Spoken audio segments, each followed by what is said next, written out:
말씀 다니엘 12장 1절 말씀에서 4절 말씀까지 함께 보도록 하겠습니다. 다니엘 12장 1절에서 4절 말씀 함께 보겠습니다. 제가 그리고 일단 계시록도 한번 찾아서 읽겠습니다. 7장 13절 14절 짝이 될 건데요. 한번 제가 먼저 다니엘 12장 1절을 읽습니다. 성도님들이 2절을 읽으시고 4절은 같이 읽겠습니다. 그때에 내 민족을 호위하는 큰 군주 미가엘이 일어날 것이요 또 환란이 있으리니 이는 개국 이래로 그때까지 없던 환란일 것이며 그때에 내 백성 중 책에 기록된 모든 자가 구원을 받을 것이라.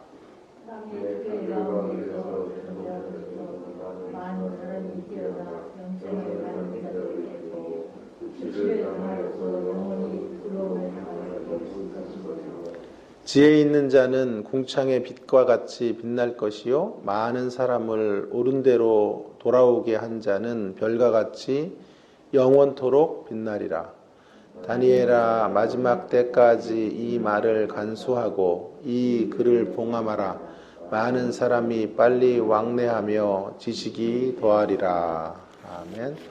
우리 계시록 7장을 한번 가보도록 하겠습니다. 요한계시록 7장 13절 14절 함께 읽겠습니다. 13절 14절 제가 읽겠습니다. 장로 중 하나가 응답하여 나에게 이르되 이 흰옷 입은 자들이 누구며 또 어디서 왔느냐. 내가 말하기를 내 주여 당신이 아시나이다 하니 그가 나에게 이르되 이는 큰 환란에서 나오는 자들인데 어린 양의 피에 그 옷을 씻어 희게 하였느니라. 아멘. 오늘 말씀의 제목은 끝날을 사는 지혜. 끝날을 사는 지혜. 한 두 번 정도 우리가 더 다루면 다니엘서는 끝이 나겠습니다. 그리고는 요한복음 신약을 좀 다룬 적이 새벽에는 많이 없어서 요한복음을 좀 한번 해보도록 그렇게 준비하고 있습니다. 기대를 좀 많이 걸어주시고요.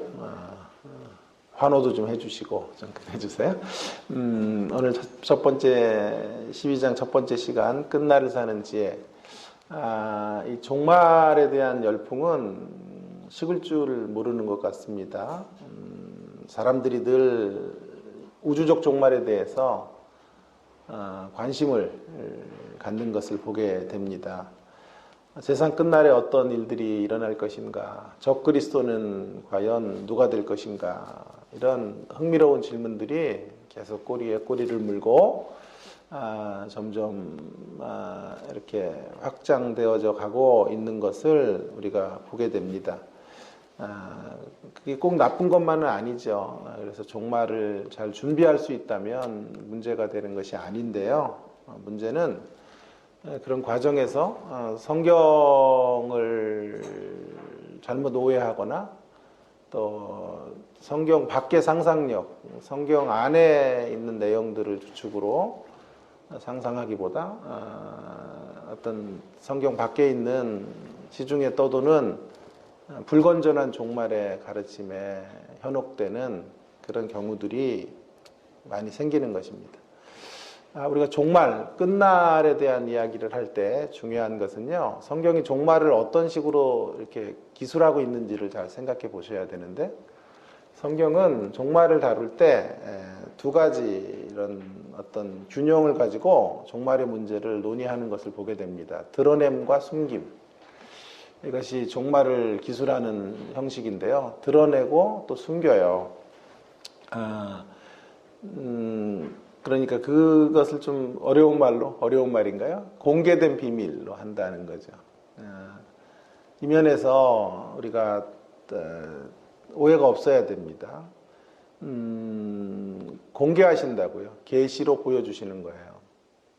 그러면서도 모든 걸 다 알게 하시지 않았다고요. 때와 기한은 아버지께 있다. 예수님조차도 그렇게 말씀하셨기 때문에 모든 걸 다 우리에게 공개하시지는 않으시죠.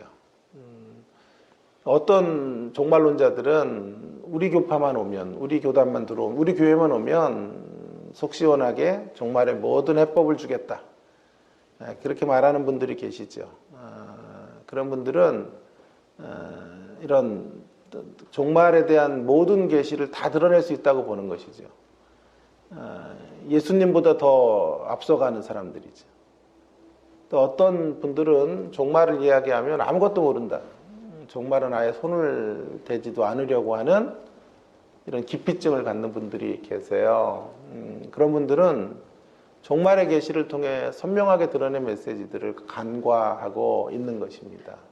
그러다 보니까 교회가 이단의 이런 공격 앞에 무기력하게 넘어지고 신천지가 이렇게 기승을 부리는 시기가 되었음에도 그것을 방어하지 못했던 한국 교회의 모습들을 우리가 보게 되는 것입니다. 공개된 비밀이다. 공개하지만 비밀에 붙인 대목이 있다는 거죠.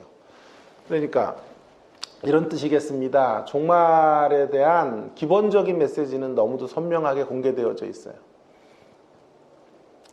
그러나 디테일한 내용들을 다 풀어갈 수는 없다라고 하는 것이 되겠습니다.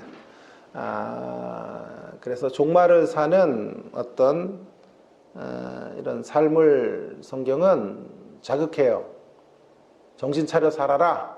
이런 메시지를 이제 말씀하실 뿐만이 아니라 동시에 그러나 과도하게 종말에 집중하지는 말아라 하는 것이 성경의 기본적인 논조라고 말할 수 있겠습니다.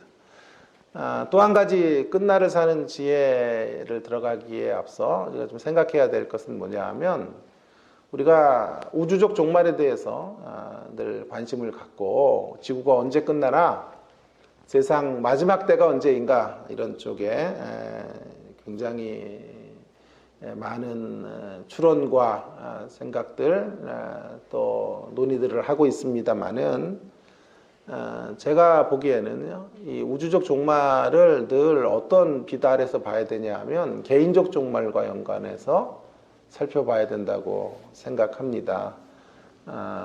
세상 끝날이 언제인가? 어떻게 세상이 끝이 나는가? 주님이 언제 재림하시는가? 어떤 분들은 곧 재림할 것처럼 분위기를 띄우며 성도들을 몰아가고 뭐 인터콥 이런 단체가 대표적으로 주님이 지금 재림하시는데 공부를 지금 해서 뭐하냐 이런 식으로 강력하게 밀어붙이는 단체 중에 하나죠. 그래서 이번에 또 문제시가 됐고 제가 어느 교회 강남권의 어느 교회에서 집회를 갔더니 제가 집회하기 그러니까 한 텀 전에 그러니까 뭐 6개월 전에 거기 있는 대표가 이제 집회를 한 거예요.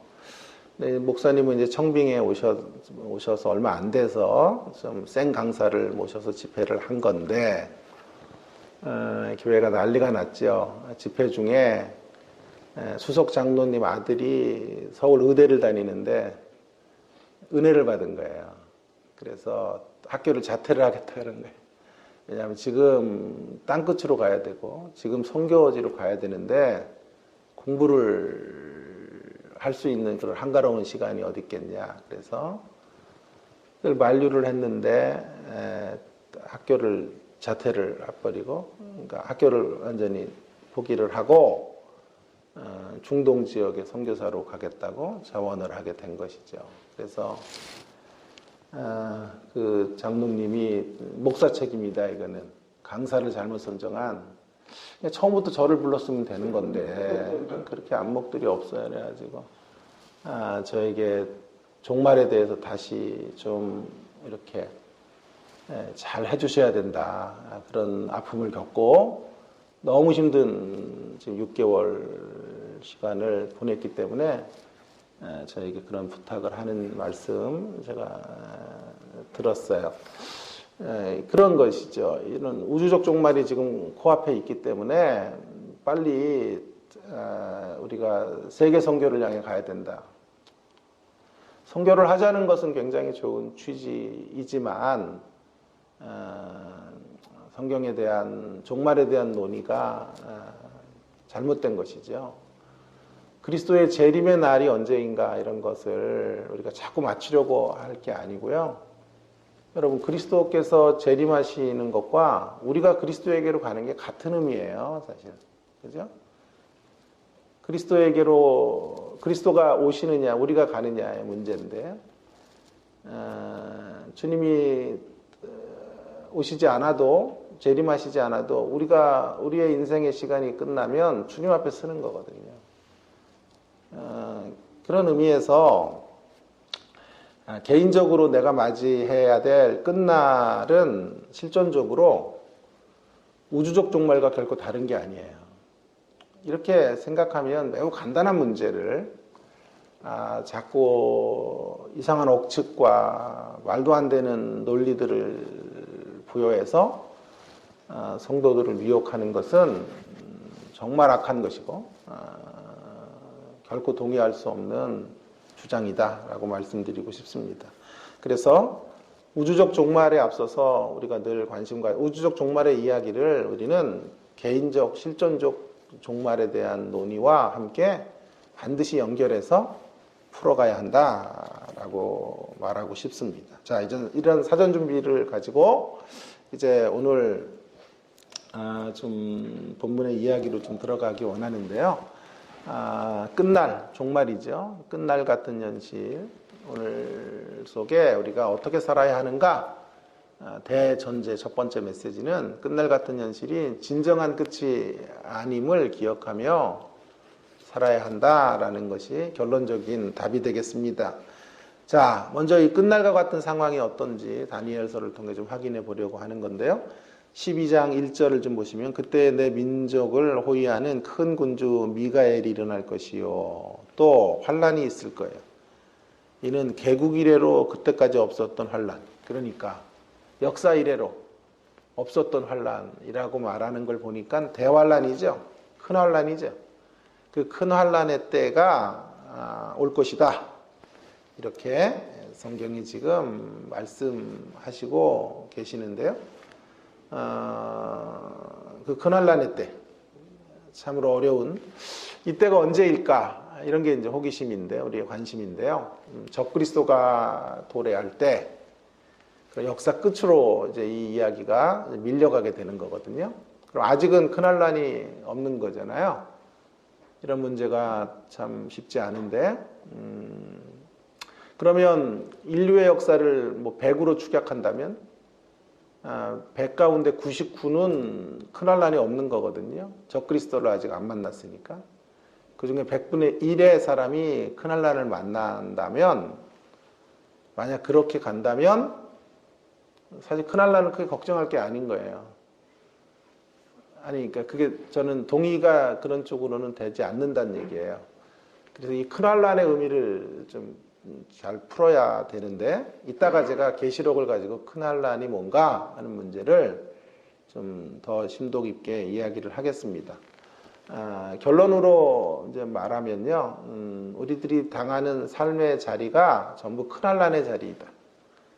그리고 역사 끝에 진짜 큰 환란이 더 강력하게 있을지는 몰라도 있을 것이지만, 그러나 우리들의 인생의 걸음 모두가 큰 환란을 지나가는 거다. 이렇게 이 정도 이야기를 다니엘서 가지고는 해두죠. 그리고 계시록에서 제가 그 실체를 좀 더 이따가 보여드리도록 하겠습니다.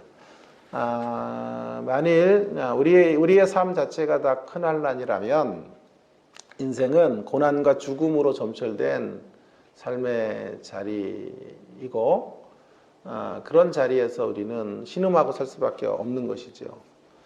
곳곳에 인생들의 탄식 소리들이 들리지 않습니까? 안타까운 죽음에 슬퍼하는 통곡 소리들이 들리는 삶의 자리, 그런 자리가 큰 환란이죠. 역사적으로 큰 환란이 어느 때 일어나느냐보다 아까 제가 말씀드렸죠. 개인적으로 당하는 슬픔과 개인적으로 당하는 어려움과 개인적으로 당하는 실존적인 고뇌와 이런 것들이 다 큰환란이 아니겠어요? 이렇게 연결이 되어질 수 있다고 생각을 합니다. 그래서 우리의 삶을 참 이렇게 좀 이렇게 뭐라 그럴까요? 좀 부정적으로 본다면 음악으로 표현하면 슬픈 단조 음악 같은 삶이 아닌가 하는 생각이 들 때가 한두 번이 아니죠. 그만큼 삶이 쉽지 않아요. 그래서 우리 모두가 끝날 것 같은 현실을 만나고 있다라는 것입니다. 그런데 자, 세 번째 논이 끝날 같은 현실이 끝이 아니다라고 성경이 지금 말하고 있다는 거죠. 끝날 것 같은데 우리가 큰환란을 지금도 당하고 살아가는데 그래서 끝이구나 생각하면 안 된다는 거예요. 끝이 아니다라는 것을 여기 곳곳에서 알려주고 있어요. 자, 어떻게 알려주시냐 하면 성경에서 지금 큰환란을 당하는 사람들, 하나님의 백성들을 뭐라고 부르는지를 한번 잘 보세요. 뭐라고 부르냐 하면 책에 기록된 모든 자, 12장 1절에 내 백성 중에 책에 기록된 모든 자가 구원을 받을 것이다. 책에 기록됐다. 생명책에 기록된 자들이 있을 것이고 또 지혜 있는 자가 3절에도 나오고 또 많은 사람을 옳은 대로 돌아오게 하는 자. 모든 이 표현들이 다 신자들을 향한 표현인 거죠. 큰환란이 지금 닥쳐 있고 그 큰환란이 끝날의 분위기를 설정하는데 그 가운데 성경이 지금 계속해서 강조하는 게 뭐냐 하면 그 가운데 하나님의 백성들이 존재한다. 그들은 책에 기록된 자들이고 지혜 있는 자들이고 많은 사람을 옳은 대로 이끌어 줄 수 있는 사람들이 이 큰환란의 때에 존재하게 된다는 것을 알려주시는 거죠. 결국 하나님이 이들의 이름을 이렇게 신자들의 이름을 이런 식으로 거명하시는 이유는 뭐냐 하면 하나님이 큰환란의 때를 지나가는 주의 백성들을 아신다 이런 뜻이에요. 아신다라는 말은요. 아신다라고 하는 것은 이런 뜻이 아닙니까? 막을 수 없다는 뜻이에요. 그러니까 하나님이 아신다라는 말은 큰 환란이 우리들이 걸어가는 궁극적 승리를 가로막을 수 없다. 하나님이 아시기 때문에. 하나님이 어떤 삶의 자리 속에서 얼마나 힘들어하는지 아신다면 하나님은 아시면 행동하시는 분이시고 아시는 만큼 능력을 베푸실 수 있는 분이시라고요. 그렇기 때문에 이런 표현들은 우리가 환란으로 인하여 망하지 않을 자들이다 라고 말씀하시는 거예요. 그래서 큰환란과 같은 현실 앞에 끝이라고 단정하지 말아야 되고 그날이 진정한 끝이 아니에요. 자, 그런 이야기를 조금 더 성경은 1절과 2절에서 더 강조하죠. 왜냐하면 이 큰환란의 때에 하나님의 백성들은 1절에 구원을 받을 것이다. 할렐루야. 구원의 메시지. 우리는 살아날 자들이에요. 큰환란에서 망할 자들이 아니에요. 또한 두 번째 2절에는 부활을 얘기해요. 부활. 자, 참 구약 성경 안에 이렇게 부활의 메시지가 선명하다는 게 참 놀랍지 않습니까? 2절에 땅의 티끌 가운데서 자는 자 중에서 많은 사람이 깨어나 영생을 받는 자도 있겠고 영생을 받는 자, 깨어나서 영생을 받는 자, 부활하는 자들이죠. 그리스도와 함께 몸의 부활로 나가는 이러한 인생들이 있을 것이다. 자, 구원의 어떤 주제와 부활의 주제를 통하여 우리가 이 환란으로 인하여 패하지 않을 것이고 그러니까 주님이 아시고 주님이 아신 자들을 주께서 구원의 길로 영원한 부활의 길로 이끌어 가실 거예요. 그렇기 때문에 우리의 미래가 밝고 승전가와 함께 걸어가는 걸음이 될 것임을 알려주시는 거죠. 궁극적으로 이길 거라는 것을 말씀해 주는 거예요. 그래서 끝날 같은 현실이 끝날이 아니다라고 제가 표현하고 있는 거죠.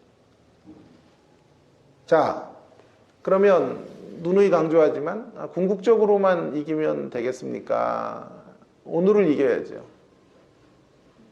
마지막 날에만 부활하면 되겠습니까? 오늘을 부활해야죠. 그렇죠?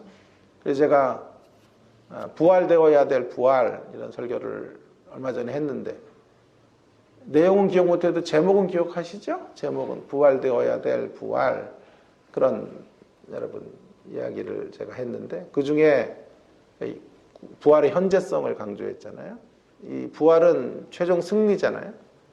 승리가 미래에만 이렇게 분당된, 이게 뭐라 그럴까요? 할당된 것이 아니라 오늘 여기서도 우리가 이 환란을 지나가는 자리에서도 이겨야 되니까 자, 그런 메시지는 있나요? 예, 있어요. 1절에. 그때에 내 민족을 호위하는 큰 군주 미가엘, 하나님의 미가엘 천사가 하나님의 백성들을 도울 거예요. 자, 그러니까 마지막 날에는 구원과 부활로 우리의 인생은 맞춰질 것이고 또 우리가 환란의 큰 환란의 길을 지나가는 자리에는 누가 우리 옆에 함께하냐 하면 큰 군주와 같은 미가엘 영적 군주죠. 하나님의 우리를 호위해 주는 천사 미가엘 천사장이 나타나서 우리와 함께할 것이고 우리를 도울 것이다. 이스라엘 백성들을 도울 것이고 다니엘을 도울 것이고 저와 여러분의 인생 걸음을 함께할 것이다. 그러니까 주의 사자들을 파송하셔서 하나님은 시마다 때마다 어려움과 환난과 역경을 지나가는 성도들을 이끌어 줄 것이다.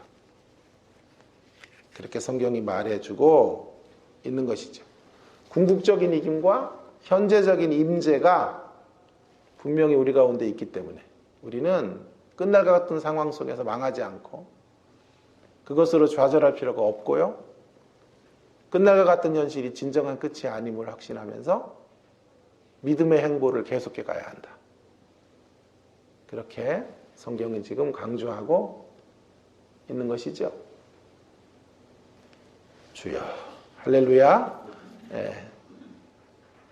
히틀러 정권, 히틀러가 철권을 휘두르던 시대에 나치 정권에 이제 항거하면서 믿음을 지켰던 그런 성도들을 격려하는 한 주교가 오늘 본문과 관련된 이야기를 이렇게 좀 다른 말로 성도들에게 권면을 했습니다.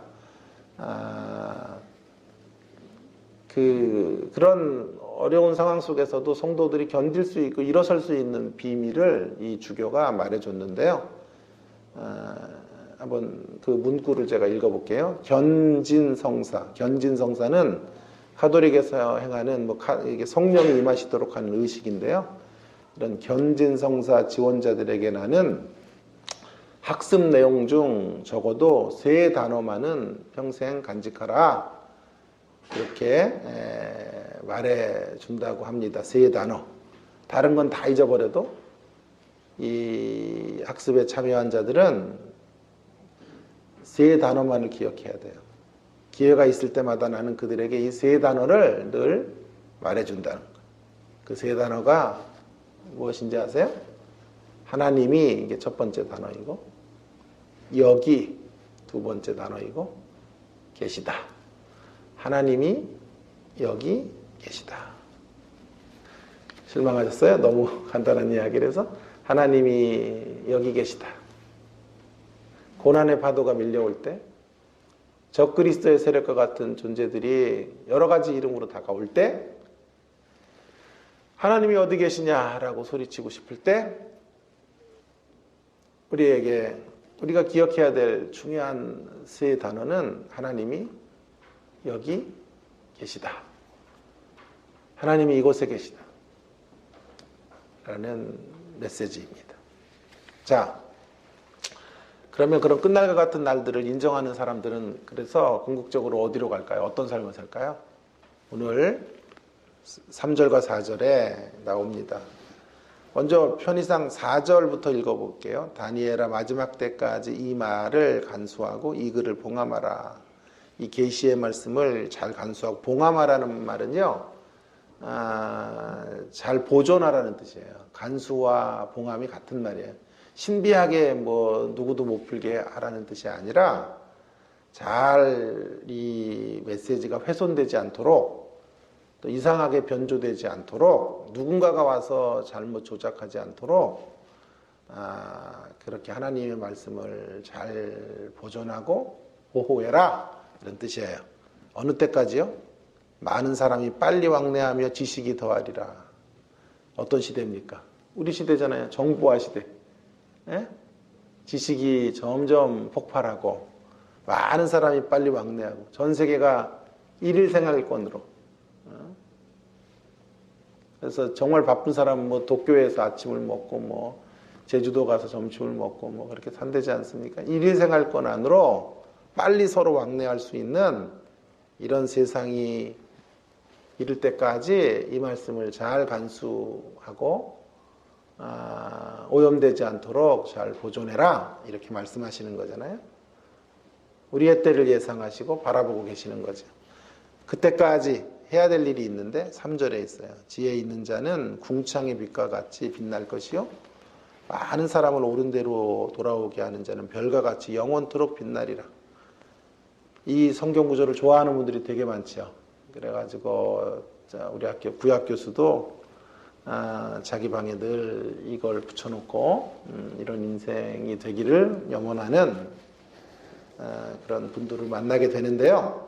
우리가 해야 될 일이 끝날을 인정한다면, 그러나 끝날과 같은 날들이 끝날이 아니고 우리가 구원과 부활의 자리로 갈 것이고 미가엘 천사의 도움을 받으며 고난을 헤치고 나갈 수 있는 자들이라는 것을 인정하는 사람은 어떻게, 마지막 날이 올 때까지 어떻게 살까요? 개인적 종말의 그 최종적 자리에 이를 때까지 어떻게 살아가게 되냐 하면 본문이 말하고 있는 거죠. 사람들을 옳은 대로 인도하는 별과 같은 인생, 지혜 있는 자의 인생의 길을 걷게 될 거예요. 사람을 옳은 대로 인도한다 라는 말은요, 도덕적이고 윤리적인 면을 말하는 게 아니에요. 여기서 말하는 것은 관계적인 거예요. 그러니까 하나님과 관계 맺을 수 있도록 인생들을 초대해 주는 거예요. 하나님 안에서 살아갈 수 있도록 길을 열어주고 통로가 되어주는 거죠.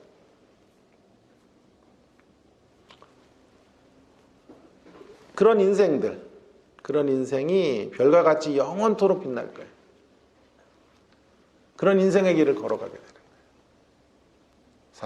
사람의 영혼을 소중히 여기고 그들이 하나님을 만나 새로운 인생을 살아갈 수 있도록 이끌어주는 일들, 그런 일들을 우리가 우리 생애가 끝나는 날까지 감당해야 되는 거예요. 얼마나 멋있는 메시지가 지금 여기 울려 퍼지고 있는지 모르겠어요. 자, 이제 이 이야기가 조금 더 확장될 필요가 있는데요. 자, 이제 이런 인생을 살아야 되는데 말처럼 그런 인생을 끝날 같은 상황이 닥쳐오고 여러 가지 어려움이 우리 인생에 있고 대환란과 같은 날들이 날마다 펼쳐지고 있는 자리에 우리가 하나님의 구원을 확신하고 부활을 믿으며 소망 가운데 즐거워하고 하나님이 여기 계시다는 확신으로 이렇게 다른 이들을 위해서 살아간다는 것, 참 이론적으로는 가능하지만 실질적으로는 굉장히 어려운 일이거든요. 왜냐하면 내가 힘든데 나의 삶의 문제도 제대로 해결하지 못하면서 남에게 옳은 길을 인도하고 생명의 길로 그들을 초대한다라는 게 어려운 일이에요. 그래서 이제 고민이 되는 거죠. 어떻게 그러면 이러한 인생의 걸음을 우리가 끝까지 걸어갈 수 있을까? 무엇이 있어야 이런 인생을 살아갈 수 있을까 하는 고민이 생기는 건데요. 그래서 이런 답을 이제 잠깐 동안 계시록 17장으로 계시록 7장에서 좀 찾아보려고 그래요. 한마디로 말하면 내가 누구인지를 알며 이제 이 길을 걸어가야 되는데, 이제 계시록 7장의 13절과 14절은 다니엘 12장 1절에서 4절의 종말론적 버전이다 이렇게 생각이 들면 틀리지 않을 거예요. 왜냐하면 여기 이제 천상에 모인 무리들을 향해서 이제 이들이 누구냐라고 장로 중에 하나가 이제 14만 4천 허다한 무리들이 모여 있는데, 장로 중에 하나가 7장 13절에 응답하여 나에게 이르되, 요한에게 말하는 거야. 흰옷 입은 자들이 누구며 어디서 왔느냐? 요한이 이걸 어떻게 알아요? 거기 천상에 있는 장로가 더 잘 알지. 그래서 내가 말하기를 내 주여 당신이 아시나이다. 내가 어떻게 합니까? 그랬더니 이 하나님 나라에 지금 입성한 모든 자들을 총칭해서 이렇게 말하는 거죠. 큰 환난에서 나온 자들인데 어린 양의 피에 옷을 씻어 희게 했다. 그러니까 하나님 나라에 들어가는 사람들은 두 가지 조건을 가지고 있는 거죠. 어린 양의 피로 옷을 씻어야 돼요. 그 말은 주의 보혈의 능력을 의지해서 천국에 간다 이런 뜻이에요. 이거는 뭐 어렵지 않잖아요. 그런데 동시에 큰 환난을 지나서 들어오게 되는 거예요. 아까 다니엘서도 개국 이래로 큰 환난이 있을 것이다 이런 얘기를 했죠. 그것이 최종적으로 여기서 연결이 되는 것이에요. 그래서 다니엘서와 계시록은 짝을 이뤄야 돼요. 제가 다니엘서를 고민하는 이유는 사실은 계시록을 잘 풀기 위한 것도 한 목적인데, 자, 그러면 큰 환난을 지나온다는 거잖아요. 큰 환난을 지나온다는 건데, 오늘 우리 김 지사님이 밥 맛있는 거 산다고 좀 일찍 맞춰달라고 지난주 그랬는데, 제가 한 2분 안쪽에서 빨리 정리를 좀 하도록 하겠습니다. 큰 환난을 지나온다라고 하는 건데, 일단 큰 환난부터 이제 정리를 좀 해봐야 될 것 같아요. 아까 제가 힌트를 드렸습니다만은 큰 환난이 두 종류가 있다는 것을 기억해요. 그러면 우리는 이런 큰 환난 안 겪으니까 천국에 못 가나요? 이런 질문이 생길 수 있지 않을까요? 주기철 목사님 같은 사람은 천국 가죠. 큰 환난 지나서 순교해서 천국 갈 수 있지만 우리에게는 그런 큰 환난은 없잖아요. 우리가 지금 박해 시대를 살아요. 적그리스도가 지금 나타났다고 이렇게 단정할 수 없잖아요. 대대적인 기독교 핍박의 시대를 사는 것도 아니잖아요. 가장 평온한 시대. 기독교 2000년 역사 속에 지금만큼 이렇게 태평한 시대를 살아왔던 기독교 역사가 별로 없어요. 그런 시기를 우리가 살고 있는데, 그럼 우리는 큰 환난을 못 지나가기 때문에 천국에 못 들어가는 것인가? 이런 질문이 생긴다고요. 이런 걸 정리를 해야 돼요. 역사 끝으로 그냥 큰 환난이 있을 거라고 하면 무책임한 설명이고, 그 긴장감만 조성하지 계속 공포탕만 쏘는 거죠. 그게 무슨 성도들에게 삶의 의미가 있겠어요. 자, 그래서 큰 환난을 두 가지로 정리하기 원하는데, 하나는 진짜 큰 환난을 겪는 사람이 있다고요. 큰 환난, 이렇게 제가 말하고 싶어요. 제 표현이에요. 그런 사람들의 결과는 목숨의 순교로 가는 거예요. 그렇죠? 그런 순교자들이 수없이 생겼잖아요. 자, 그런가 하면 이제 우리와 관련되어 있는 큰 환난은 작은 큰 환난이에요. 작은 큰 환난은 생활의 순교예요.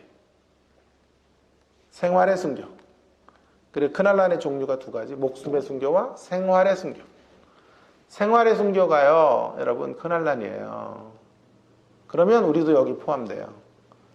예수님 때문에 진짜 예수님만 아니면 그냥 멱살이라도 잡아서 욕이라도 해주고 싶은데 예수님 때문에 참은 것, 그게 생활의 순교 아니에요?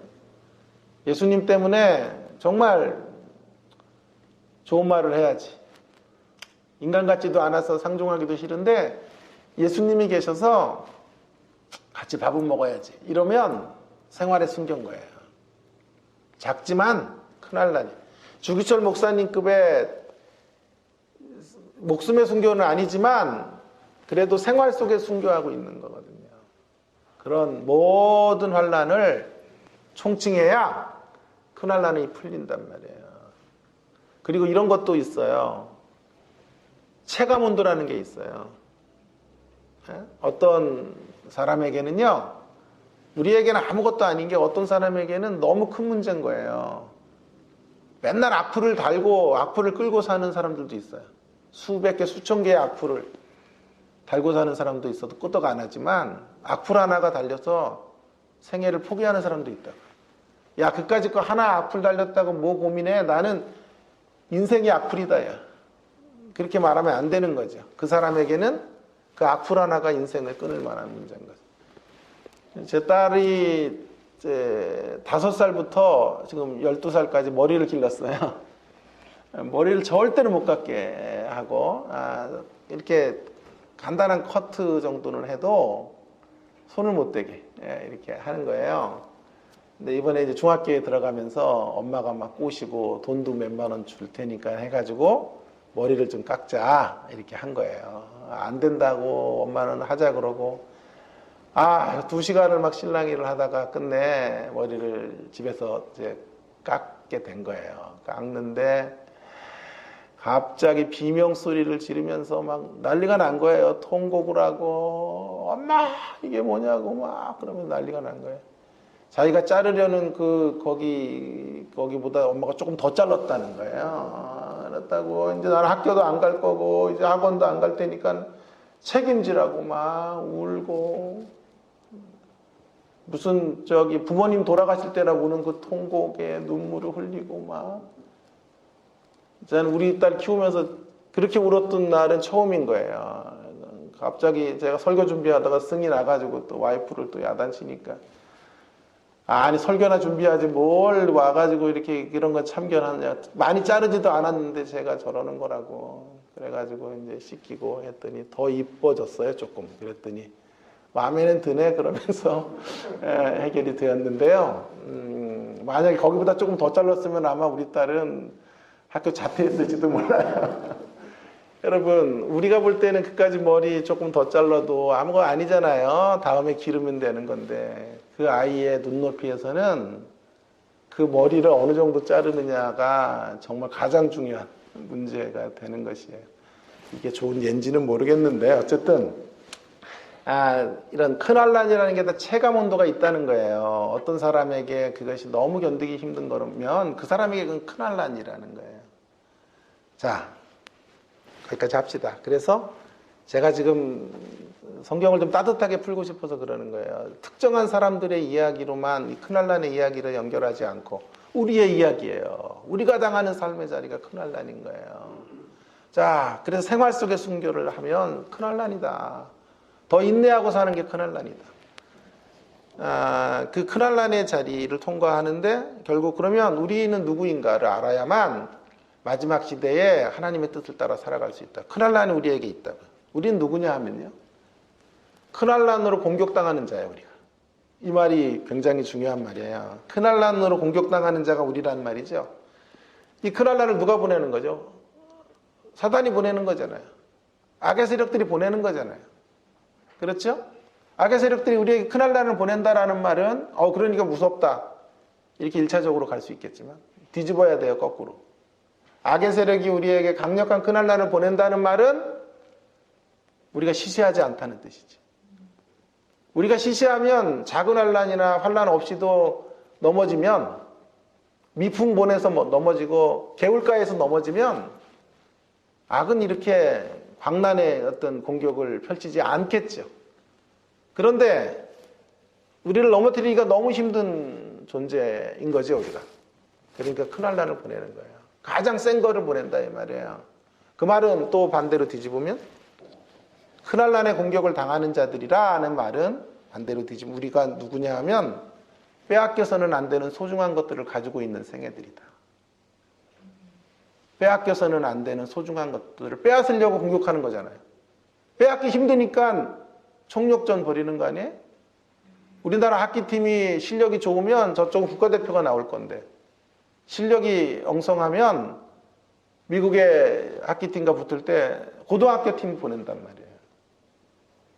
그러나 우리가 실력이 좋으면 승리를 빼앗기 위해서 최정의 멤버를 구성하겠죠. 가장 슛 잘하는, 가장 수비 잘하는 친구들을 상대해서 보낼 거예요. 그 말이에요. 그래서 크날란이 두렵다가 아니라 크날란의 두려움보다, 크날란이 있다는 말은, 신자들의 걸음에 크날란을 악의 세력들이 보낸다라는 말은 역설적이게도 우리의 존귀함을 알게 해주는 장치예요.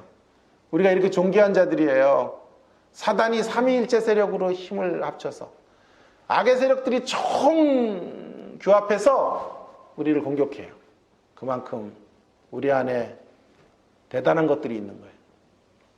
그 대단한 게 뭐죠? 주님과 관계 맺고 살아가는 삶.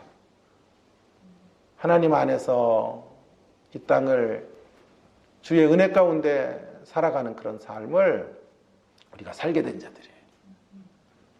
사단의 세력은 우리를 천국 가게 하는 길은 못 막아요. 그건 하나님이 정해주신 길인데 어떻게 막아요? 그러니까 뭘 막을 거야? 뭘 뺐을까요? 천국을 누리고 사는 걸 뺐겠죠. 그래서 공격하는 거예요. 이 땅을 지옥같이 살도록 환난을 보내서, 환난 때문에 힘들어, 어려워, 죽고 싶어. 그래서 천국의 빛을 비치지 못하도록 하고 그늘에서, 음지에서 살다가 끝나도록. 영원한 구원은 못 막으니까 현재적 구원을 막는 거예요. 그래서 절대로 이 크날란 가운데 우리가 무너질 자들이 아니다. 우리가 그렇게 존귀한 자들이고, 우리의 존귀함은 우리 안에서 자생적으로 만들어진 게 아니고요, 주님이 우리를 지명하여 불렀기 때문에, 할렐루야, 우리가 주님의 자녀가 됐기 때문에 생겨진 존귀함이에요. 그 존귀함을 누리십시오. 맛보십시오. 그런 존귀함 가운데 살아가십시오. 천국을 앞당겨서 오늘 여기서 펼쳐내는 우리가 되기를 간절히 바랍니다. 그런 인생이 될 때 우리는 우리를 넘어서, 우리의 존귀함을 넘어 다른 이들을 존귀하게 대접하고 다른 이들을 옳은 대로 이끄는 데까지 나가는 지혜 있는 자들 될 것입니다. 이것이 끝날을 사는 첫 번째 지혜이다. 기도하겠습니다. 우리 오늘 주신 말씀 기억하면서 참 너무 귀한 이런 구절의 말씀을 다시 한번 읽어볼게요. 지혜 있는 자는 궁창의 빛과 같이 빛날 것이요, 많은 사람을 옳은 대로 돌아오게 하는 자는 별과 같이 영원토록 빛나리라. 하나님 나라의 별이 되는 우리들, 별처럼 영원토록 빛나는 인생. 환경은 어렵고 우리의 인생의 걸음은 크날란과 같은 크날란이 있는 자리와 같지만, 그런 자리에서 우리가 정말 소중한 것을 받은 자들이고, 정말 존귀한 인생의 자리로 초대된 것을 확인하면서, 확신하시면서, 크날란이 있다는 것 자체가 존귀하다는 뜻이에요. 역설적으로 이제 우리가 그것을 누리는 것뿐만이 아니라 그것을 나누고 펼치고 다른 이들에게 영향력을 끼쳐서 다른 이들을 옳은 대로 이끄는 그러한 인생이 되어 주님이 영원토록 우리를 빛내주시는 존재로 주 앞에 서기 원합니다. 우리의 기도가 되면 좋겠습니다. 함께 동성으로 같이 지혜로운 자, 별처럼 빛나는 자들, 사람을 옳은 대로 이끌어가는 이런 선한 일에 통로되는 우리 되도록 은혜 달라고 기도하겠습니다. 하나님 아버지, 은혜를 감사합니다. 주께서 오늘도 저희들에게 귀한 생명의 말씀을 주시고, 하나님이 말씀 가운데서 하나님 우리에게 주의 음성을 들려주셔서 감사합니다. 하나님 아버지, 참 지혜로운 자, 별과 같이 영원토록 빛나는 인생의 걸음을 걷기 원합니다. 많은 이들을 옳은 대로 이끌고 주님 안으로 이끌고 주님의 놀라운 은혜의 자리로 초대하는 일에 쓰여질 수 있는 저희들 모두가 되게 하여 주시옵소서. 아버지 도와주시고 인도해 주시옵소서.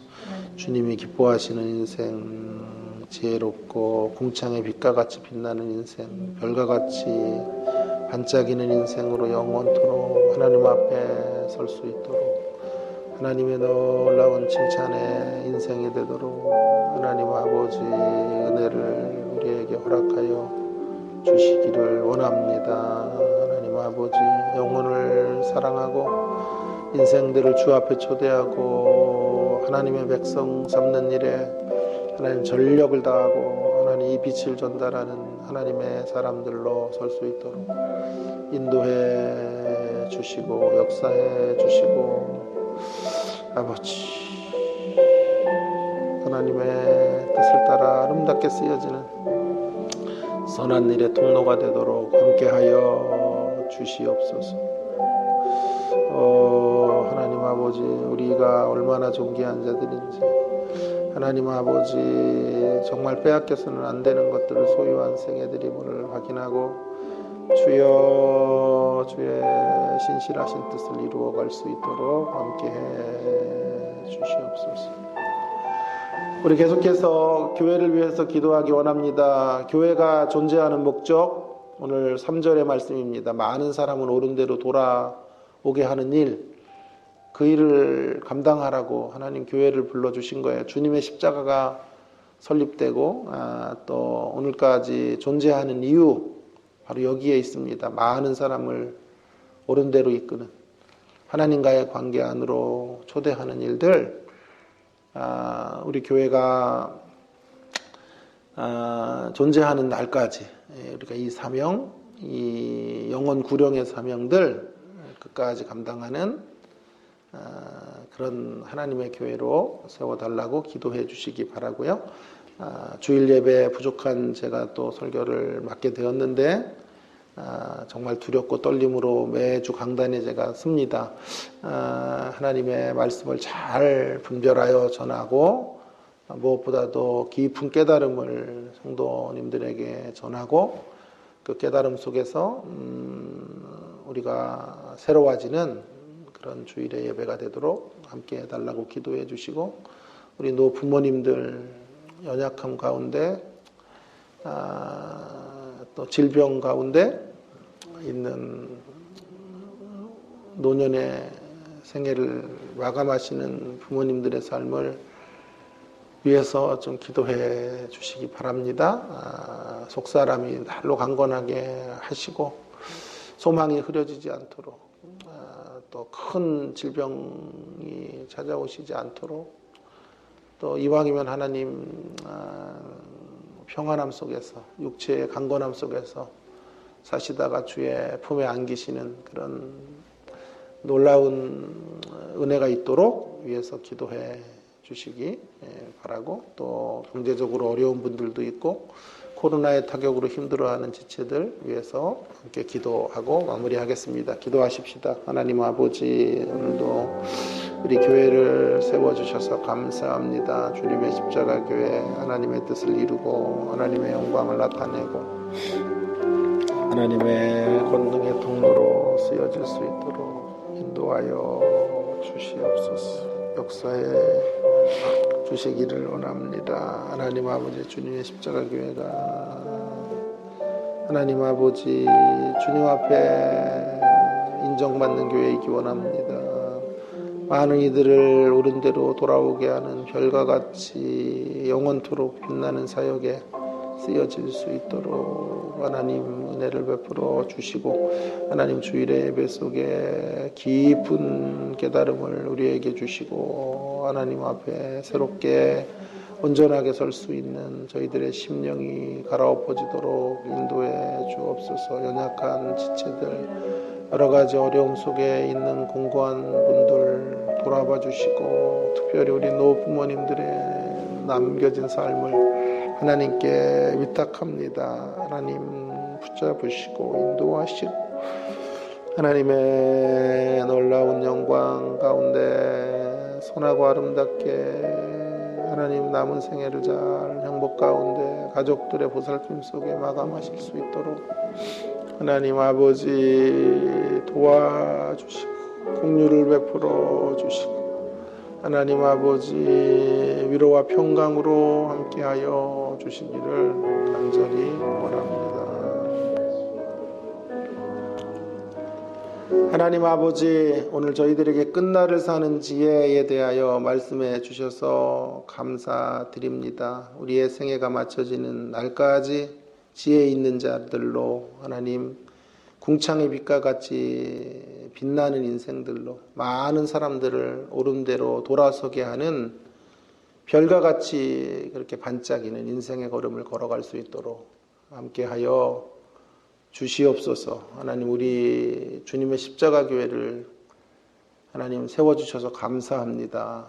사람을 옳은 대로 이끌어가는 귀한 하나님의 역사의 통로로 쓰여지는 우리 교회가 되도록 더욱 힘있게 주의 교회를 세워 주시옵소서. 주일 예배를 올려드립니다. 하나님, 말씀이 줄다름질 치는, 그래서 말씀 속에 깊은 깨달음의 강가로 나아가는 복된 예배가 되게 하여 주옵소서. 연약한 지체들 돌아봐 주시고 마음이 공고한 이들을 하나님 다시 회복시켜 주시고 우리 노부모님들의 삶의 마지막 시점들을 하나님께서 평강으로 지켜 보호하여 주시옵소서. 이 시간 개인 기도 속에 응답하시고 함께하여 주시옵소서. 예수님 귀하신 이름으로 기도 올리옵나이다. 아멘.